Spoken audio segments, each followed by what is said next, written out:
प्यारे विद्यार्थियों, छोटे भाइयों बहनों, मिशन इंस्टीट्यूट प्रयागराज में आपका स्वागत है। मैं संजय सिंह परिहार आपको विधि के संदर्भ में कुछ बातें बताने आया हूं। मैंने पूर्व की कक्षाओं में आपसे चर्चा की थी और मैंने बताया था कि विधि क्या है।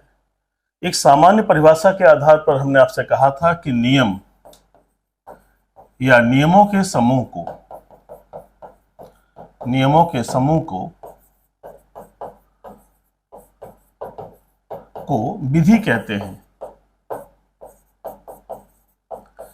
विधि कहते हैं। ये परिभाषा हमने आपको एक्सप्लेन भी की थी और बताया था कि विधि को वास्तविक अर्थों में क्या कहा जा सकता है। पूर्व की कक्षा में इस पर चर्चा हो चुकी है।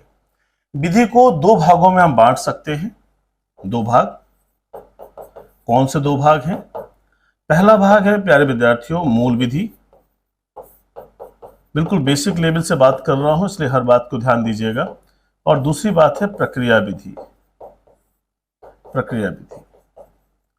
आज हमारी चर्चा मूल विधि पर होने जा रही है। मूल विधि आपके सिलेबस में काफी बड़े हिस्से में दी गई है। ये जो स्पेशली चर्चा कर रहा हूं ये यूपीएसआई को टारगेट करके है। आने वाली वैकेंसी को लक्ष्य करके बेसिक बातें बताई जा रही हैं, उन्हें ध्यान दीजिएगा। अब देखिए, जो पहला भाग है उसे कहते हैं मूल विधि। मूल विधि क्या है? इंग्लिश में से कहते हैं सब्सटेंटिव लॉ।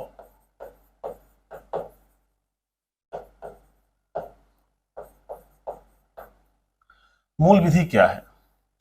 अगर हम इसे बिल्कुल संक्षिप्त और टू द पॉइंट बात करें तो कहा गया है जिस विधि में विधि विरुद्ध कार्य के लिए इलीगल एक्ट, जिस विधि में विधि विरुद्ध कार्य के लिए क्या हो? दंड का प्रावधान हो। दंड यानी पनिशमेंट हो।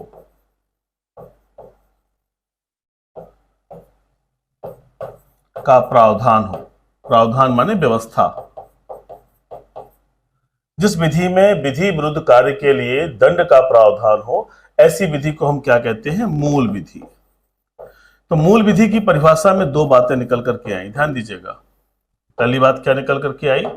पहली बात निकल कर आई कि विधि विरुद्ध कार्य, एन इलीगल एक्ट, ध्यान दीजिएगा, यानी विधि विरुद्ध कार्य होना चाहिए। दूसरी बात क्या निकल करके आई? दंड होना चाहिए।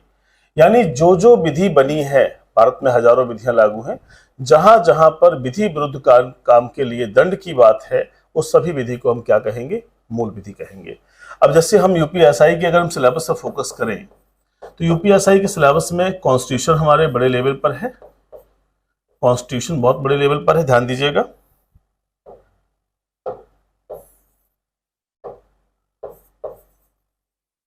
कॉन्स्टिट्यूशन है, फिर क्या है हमारे सामने? सीआरपीसी है।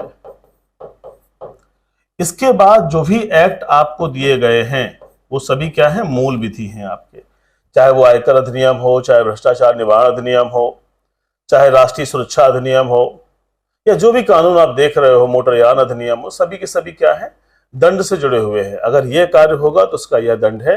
अतः कहा जा सकता है, अगर सिंपल अर्थों में देखा जाए तो हमारी इन किताबों को छोड़ दिया जाए तो पूरे का पूरा सिलेबस है मूल विधि है। 2014 के एग्जाम में सिर्फ मूल विधि फोकस किया गया था, लेकिन 2017 के एग्जाम में जब नया सिलेबस आया तो उसमें सीआरपीसी को भी डाल दिया गया। तो इसलिए अब हमारे सिलेबस में मूल विधि और प्रक्रिया विधि दोनों है। आइए हम इसी पर आगे चर्चा करते हैं। देखिए, मूल विधि के एक उदाहरण की बात करें तो हम अपने सिलेबस की तरफ ही जाएंगे, और अगर उदाहरण की बात करें तो एक उदाहरण के रूप में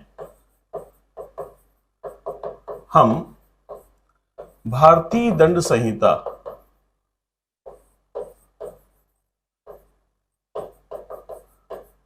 1860, इसे शॉर्ट में कहते हैं आईपीसी, इंडियन पेनल कोड 1860 को ले सकते हैं। ये आपके कोर्स में भी है और इस पर विस्तार से हमारी चर्चा आगे भविष्य में होने वाली है। एक एक धाराओं को देखेंगे।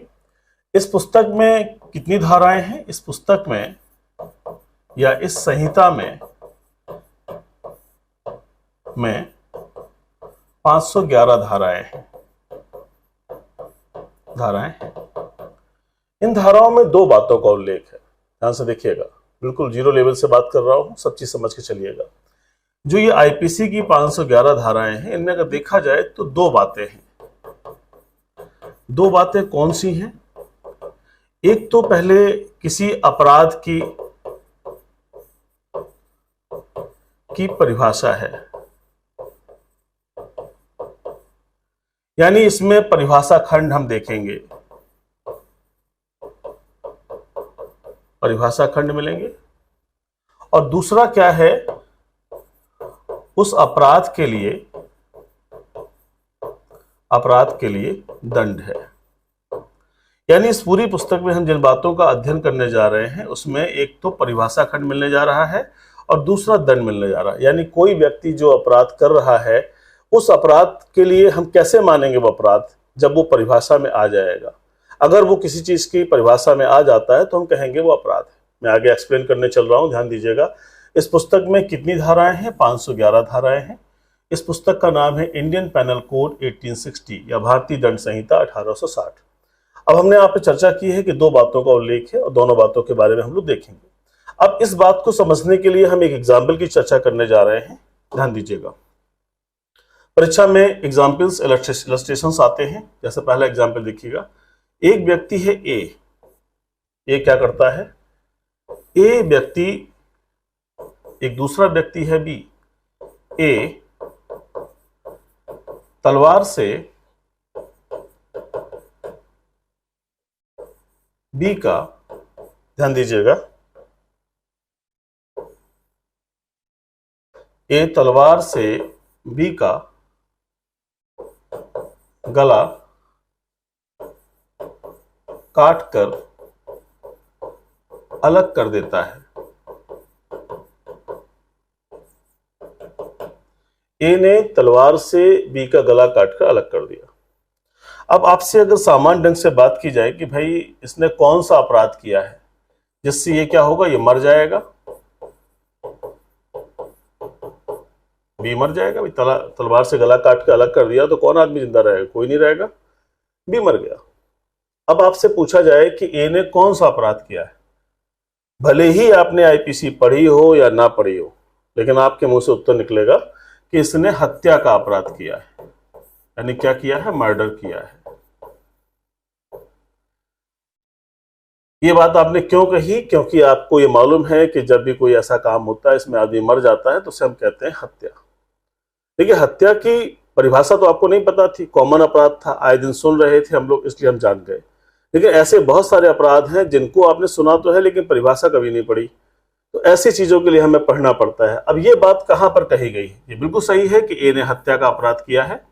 हत्या की परिभाषा, ध्यान दीजिएगा, हत्या की परिभाषा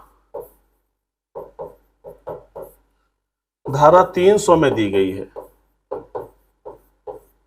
हत्या की परिभाषा कहां दी गई है? धारा 300 में। और हत्या के लिए दंड कहां दिया गया है? हत्या के लिए दंड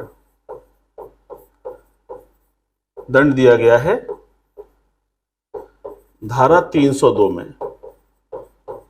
अक्सर आप सुनते होंगे 302 हो गया, तो 302 का मतलब है हत्या का अपराध हो गया है।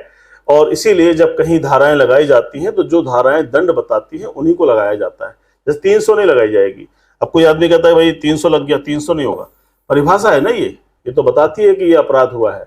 लेकिन जब भी उस पर मुकदमा कायम होगा, कार्रवाई होगी, तो धारा 302 लगाई जाएगी। इस बात को ध्यान में रखना है।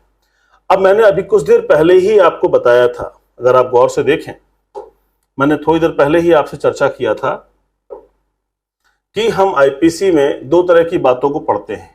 एक तो हम पढ़ते हैं किसी अपराध की परिभाषा और दूसरा उस अपराध का दंड।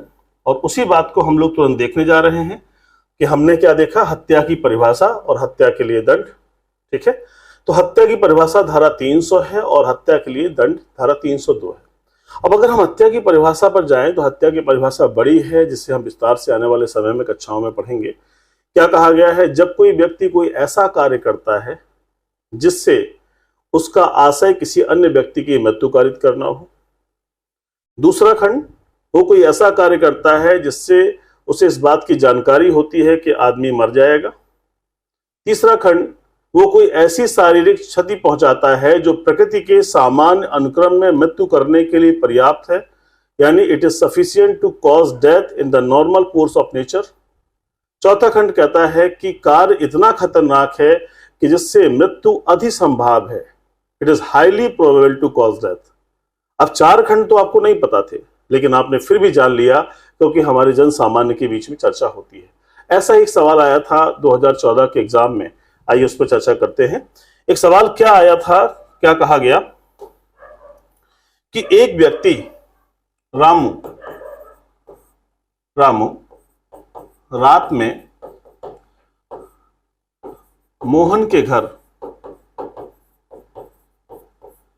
खिड़की से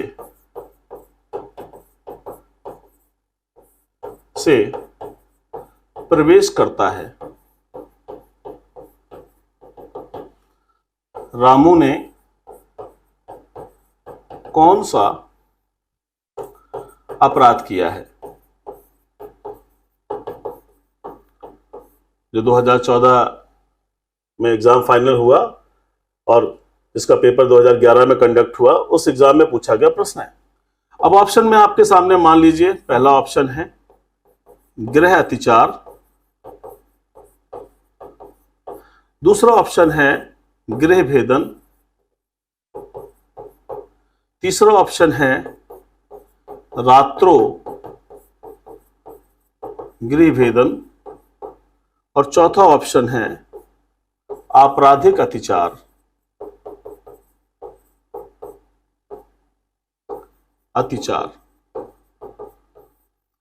हाउस ट्रेसपास, गृह अतिचार को बोलते हैं हाउस ट्रेसपास, गृह भेदन हाउस ब्रेकिंग, रात्रो गृह भेदन हाउस ब्रेकिंग बाय नाइट और आपराधिक अतिचार क्रिमिनल हाउस ट्रेसपास। चार ऑप्शन है आपके पास। अब देखिए, अगर आपने इसे पढ़ रखा है तो आप समझ जाएंगे, बहुत जल्दी समझ में आ जाएगा। रामू क्या करता है, रात में मोहन के घर खिड़की से प्रवेश करता है। देखिए, खिड़की तो जाने का रास्ता है नहीं, ये प्रवेश का मार्ग है नहीं, यानी इसने क्या किया, हाउस ब्रेक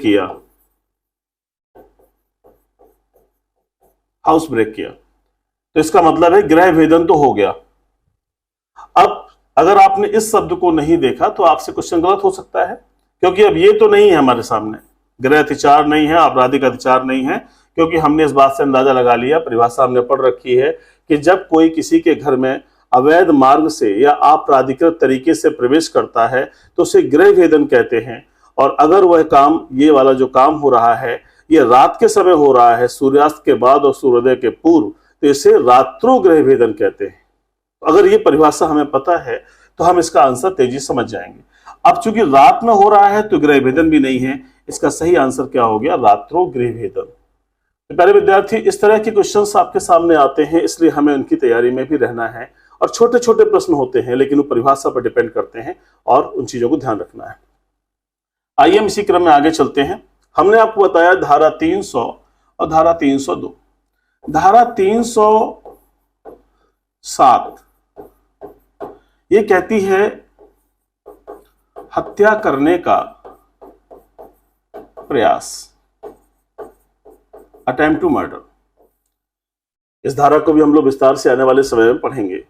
यानी एक ऐसा कार्य अगर वह सफल हो जाता तो हत्या का अपराध होता, तो 302 में चला जाता, लेकिन किसी कारण से असफल रह गया है तो वो क्या कहलाएगा, हत्या का प्रयास। जैसे किसी ने किसी को गोली मारी, मान लीजिए किसी की गोली मारी और वो गोली सीधे यहां पर लगी और अंदर से यहां से निकल गई और उसका हार्ट अफेक्टेड नहीं हुआ, तो क्या हुआ, वो हत्या का प्रयास हो गया, आदमी नहीं मरा।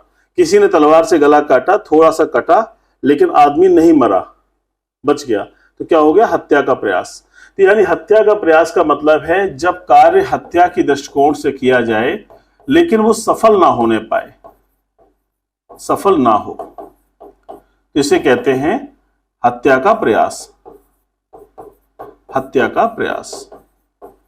तो प्यारे विद्यार्थियों, आज जो मेरे समझाने का उद्देश्य था वो ये था कि मूल विधि क्या है। तो मूल विधि वह विधि है जिसमें विधि विरुद्ध कार्य के लिए, इलीगल एक्टिविटी के, अवैध कार्य के लिए दंड की व्यवस्था हो, ठीक है। और मूल विधि बहुत बड़ी संख्या में हमारे पास है। भारत में हजारों कानून पड़े हुए हैं, चाहे वो नमक के संदर्भ में हो, मछली के संदर्भ में हो, वन के संदर्भ में हो, पर्यावरण के संदर्भ में हो, आयकर के संदर्भ में हो, यातायात के संदर्भ में हो, हर जगह मूल विधि आपको दिखाई पड़ेगी। इसी आधार पर न्यायालय सजा करते हैं, ठीक है। आइए हम इसी क्रम में चलें, एक और चीज देख लें। देखिए, हत्या का अपराध अभी हमने पढ़ा, धारा 300 और 302 में हमने चर्चा की उसकी। 302 में क्या सजा है, इस पर भी हमें ध्यान देना होगा। आइए देखते हैं 302 में क्या कहा गया है। 302 कहता है कि, इससे क्वेश्चन आया है बार बार, धारा 302 हत्या का दंड। ये भी हमने हत्या पढ़ी आपसे, और हत्या का दंड क्या है। तो क्या कहा गया है, जो कोई ध्यान दीजिएगा, सबसे आसान परिभाषा, हत्या करेगा वह क्या होगा, मृत्युदंड से या आजीवन कारावास से और जुर्माने से दंडित किया जाएगा। जुर्माने से क्या होगा, दंडित किया जाएगा।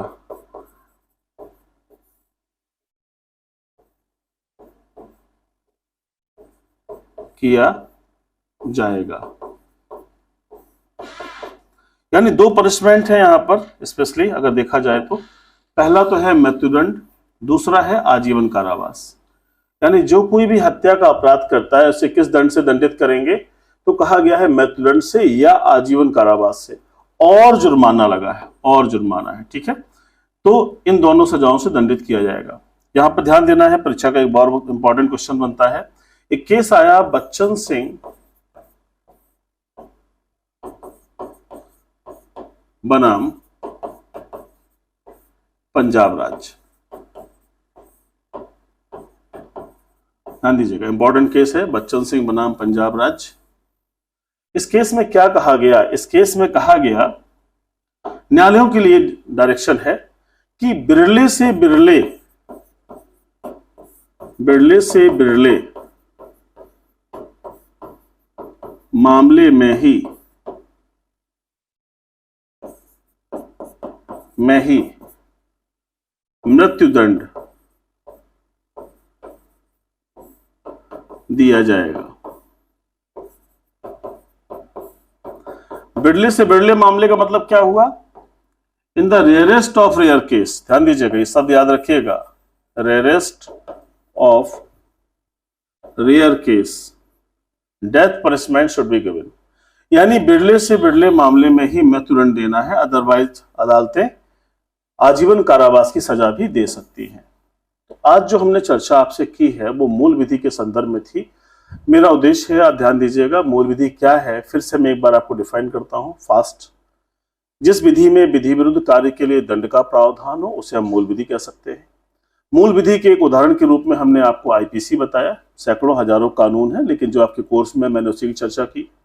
और आईपीसी में 511 धाराएं हैं। इन धाराओं में दो बातों का उल्लेख है, पहली बात परिभाषा, दूसरा बात पनिशमेंट। फिर मैंने एक एग्जाम्पल दिया आपको कि अगर ए बी का गला काट कर अलग कर देता है तलवार से तो क्या होगा, हत्या का अपराध है।